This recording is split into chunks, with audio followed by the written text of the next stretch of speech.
आणि RMO जिल्हा रुग्णालय सोलापूर हा एअर ॲम्ब्युलन्सचा महाराष्ट्रामधला सर्वात प्रथम जो प्रकल्प माननीय आमचे सार्वजनिक आरोग्यमंत्री प्रकाश आंबेडकर साहेब, माननीय आमचे कमिशनर साहेब, त्याचप्रमाणे आमचे पुणे परिमंडळाचे आमचे उपसंचालक डॉक्टर भगवान पवार सर, जिल्हा आरोग्याधिकारी, जिल्हा शल्य चिकित्सक यांच्या मार्गदर्शनाखाली यावर्षी पहिल्यांदा सुरू झाला.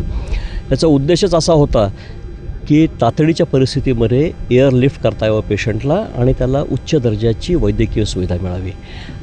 आज आमच्या 3 रस्ता शिबिर, जिथे आमचं ट्रॉमा ICU सेंटर आहे, आपल्याला माहिती आहे की माननीय कलेक्टर सरांच्या मार्गदर्शनाखाली पंढरपूर शहरामध्ये एकूण 11 ट्रॉमा ICU सेंटर्स आहेत आणि फील्डमध्ये पण 10 सेंटर्स आहेत. त्या ट्रॉमा ICUच्या सेंटरला 3 रस्त्याच्या आमचा एक पेशंट आला आणि त्या पेशंटला गेल्या 2 दिवसापूर्वीची त्याला चेस्ट पेनची हिस्ट्री होती. त्याला छातीमध्ये दुखत होतं आणि सकाळी 10च्या सुमारास त्याला श्वास घ्यायला त्रास व्हायला लागला. आपल्याला माहिती आहे की अशा प्रकारची लक्षणं ही हृदयविकाराची असू शकतात. त्याप्रमाणे आमच्या 3 रस्ता शिबिराच्या डॉक्टरांनी त्याला स्टॅबिलाइज केलं, म्हणजे त्याला स्थिर केलं. त्याच्या पुढील त्याचे काही कॉम्प्लिकेशन्स असणार तर ती थांबवण्यासाठी प्रयत्न केले आणि नंतर तो जो पेशंट होता तो साधारण 15 ते 20 मिनटामध्ये आमच्या उपजिल्हा रुग्णालय पंढरपूर इथे शिफ्ट झाला.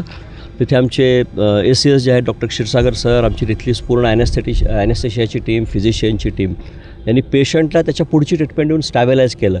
आणि त्या सगळ्यांच्या निरीक्षणामधून असं लक्षात आलं की पेशंटला तातडीच्या उपचारासाठी कदाचित अँजिओग्राफी लागेल, माहीत नाही पुढे अँजिओग्राफीनंतर अँजिओप्लास्टी देखील लागेल.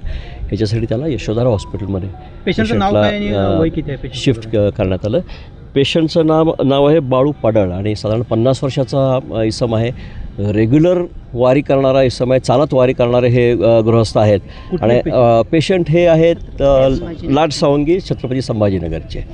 हे नियमित वारीला येतात, पण यांना त्रास झाल्याबरोबर अतिशय तत्परतेने आरोग्य विभागाची टीम तिथे दक्ष होती आणि त्यांना आपण आत्ता एक 5 मिनटापूर्वी आपण लिफ्ट केलेलं आहे. यशोधरा रुग्णालय हे जे एमपॅनल हॉस्पिटल आहे आमचं, तिथल्या रुग्णालयाच्या सर्व कार्डिओलॉजिस्टशी, हृदयविकार तज्ज्ञांशी देखील बोलणं झालेलं आहे. तिथे पण आमची ॲम्ब्युलन्स रेडी आहे आणि अशा पद्धतीने साधारण 22 मिनटामध्ये पेशंट इथून सोलापूरला एअरपोर्टवर शिफ्ट होईल आणि तिथून तातडीने त्याला पुढचे उपचार चालू होतील. तर पंढरपूरमध्ये सुद्धा अनेक कार्डिओ हॉस्पिटल आहेत, तेवढे सोयीसुविधा आहेत. एवढे सगळे सोयीसुविधा असताना एअर ॲम्ब्युलन्सचा दिखावा केला जातो का? अजिबात असं नाही. विषय असा असतो की ज्या पद्धतीच्या तज्ज्ञ उपचाराची गरज असेल, आता हा पूर्ण टीमने हा डिसिजन घेतलेला असतो. आमच्या टीममध्ये ॲनेस्थेटिस्ट असतात, फिजिशियन असतात, मेडिकल सुपरिटेंडेंट असतात.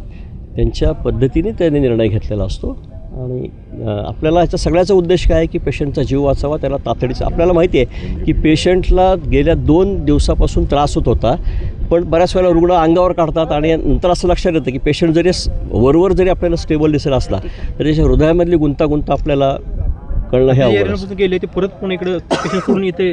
आता तो एअरपोर्ट अथॉरिटीचा विषय आहे, त्याच्यावर मी भाष्य नाही करू शकत. ती येणार ना, एअरपोर्ट येणार. आता जे काही त्यांचे नॉर्म्स असतील DGCAचे त्याच्याप्रमाणे ती इथे येईल.